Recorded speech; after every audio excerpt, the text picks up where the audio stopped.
I never wanted to come back here. The old house, it groans under the weight of memories I've tried so hard to bury. But Mom called, her voice trembling. Mia, it's your grandfather. He's not got long. So here I am, pushing open the creaking door to Harlan's remote, decaying house. The air inside is thick, stagnant, like a hell breath. It's colder in here than outside, a damp chill that seeps right into my bones. The place is worse than I remember, darker. Strange, swirling symbols are carved into the door frames, etched into the dusty floorboards. An oppressive dread hangs in the air, a physical weight pressing down on me. And then I see him. Grandfather Harlan. He's sitting in his armchair by the cold fireplace, a gaunt silhouette against the grimy window. He turns his head, and the man I see isn't the one from my fractured childhood memories. The harmless, if eccentric, old man is gone. In his place is something else. His eyes are hollow, vacant pits, and a faint, cruel smile plays on his lips. It's a smile that doesn't reach his eyes.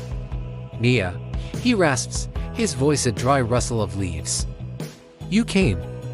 His tone is flat, devoid of warmth, and I feel a shiver crawl up my spine. This isn't just an old man fading away. This is something sinister. I try to make small talk, my voice sounding ridiculously loud in the suffocating silence. I ask about his health, about the house. He just stares, that unnerving smile never leaving his face. The house takes care of itself, he finally says, his gaze drifting towards the shadows pooling in the corners of the room. And it takes care of me. A floorboard creaks upstairs. I jump, my heart hammering against my ribs. Just the old house settling, he says, but his eyes glint with a dark amusement. I feel like a fly caught in a web. He insists I stay the night. Says the roads are treacherous after dark. Every instinct screams at me to run, to get in my car and drive until this house is just a speck in my rearview mirror. But I look at his frail form, and my mother's worried voice echoes in my head. So I agree. One night. That's all. As darkness swallows the house, the wrongness intensifies. Whispers slither from the walls, too faint to make out the words, but the malice in them is unmistakable. I see movement in my peripheral vision, a flicker of shadow. A shape that vanishes when I turn to look. The lights in the hallway buzz and flicker erratically, casting long, dancing shadows that twist into monstrous forms. I try to tell myself it's just my imagination, my old fear of this place rearing its head. But it feels too real. Later, I hear a noise from the attic. A low scratching, like claws on wood. Curiosity, or maybe a desperate need for an explanation, pulls me towards the sound. The attic is even worse than the rest of the house. The air is thick with the smell of dust and something else, something metallic and sweet. In the center of the room, under a single, bare bulb, is an old leather-bound journal. Harlan's journal. My hands shake as I open it. The handwriting inside is frantic, spidery. It speaks of loneliness, of a desperate hunger for more life, more power. And then, I see it, a pact. A deal made in blood with something that has no name. A promise of immortality, in exchange for a vessel. The demon didn't grant him eternal life. It corrupted him. It hollowed him out, soul first, and now wears his body like a suit. The scratching sound comes again, closer this time. I slam the journal shut and turn, my breath catching in my throat. Harlan stands in the doorway. But it's not him. His body is contorted, his head cocked at an unnatural angle. The smile is wider now, a grotesque slash in his face. Looking for answers, little mouse. The voice that comes out isn't his. It's a deep, rasping sound that scrapes at the inside of my skull. Harlan is almost gone. Soon, there will only be me. Panic seizes me. I shift past him, stumbling down the attic stairs. The house itself seems to turn against me. Doors slam shut in my face.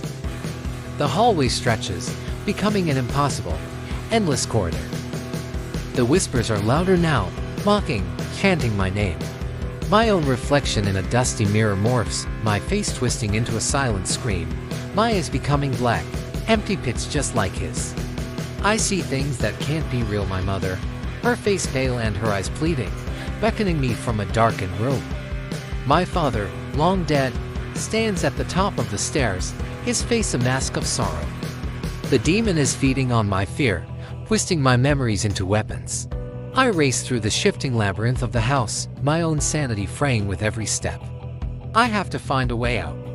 I burst into the main living room, and he's there, waiting for me, sitting in his armchair, as if he never moved.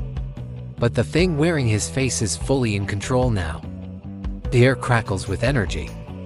The shadows around him writhe and coalesce, forming a towering, indistinct shape that looms behind the chair. There is no escape, the demon growls, the voice echoing from every corner of the room at once. He bound himself to this house. And now, you're part of the bargain. The windows rattle, the walls groan. The strange symbols on the floor begin to glow with a faint, sickly red light. The room distorts, the walls seeming to breathe, closing in on me. I'm trapped. The face of my grandfather, the man I once knew, is completely gone, replaced by a mask of pure, ancient evil. He slowly rises from the chair, his movements jerky and inhuman. The shadow behind him swells, reaching for me. My mind races, scrambling for a way out, for some forgotten piece of lore, anything. The journal. The pact. There has to be a loophole, a weakness. My eyes dart around the room, landing on the cold fireplace. A glint of metal. It's an old fire poker, inscribed with the same symbols from the journal.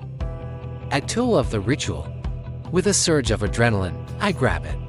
The metal is freezing cold. The demon laughs, a sound like grinding stone. A trinket won't save you. Maybe not, but it's all I have. I have to break the pact. I have to sever its connection to him, to this house. I lunge, not at the monstrous form of my grandfather, but at the hearthstone, the very heart of the house where the pact was likely sealed. I bring the poker down with all my strength. A deafening shriek rips through the air as the stone cracks. The glowing symbols flare violently and then die. The house shudders, and the demonic presence recoils, a wave of cold fury washing over me. The shadow dissipates, and Harlan collapses to the floor, a frail old man once more. I stand, gasping for breath, the fire poker still clutched in my hand. Did I do it? Is it over? I take a shaky step towards the front door. It's unlocked out freedom. I don't look back, I run. I burst out into the night air, gasping, sobbing. As I peel away from that cursed place, a voice whispers, not from the house, but from inside my own head. A low, familiar rasp. You cannot run from what is in your blood. I look in the rearview mirror. For a split second, my own eyes glow with a faint, malevolent red light. The evil isn't gone. It's just found a new home.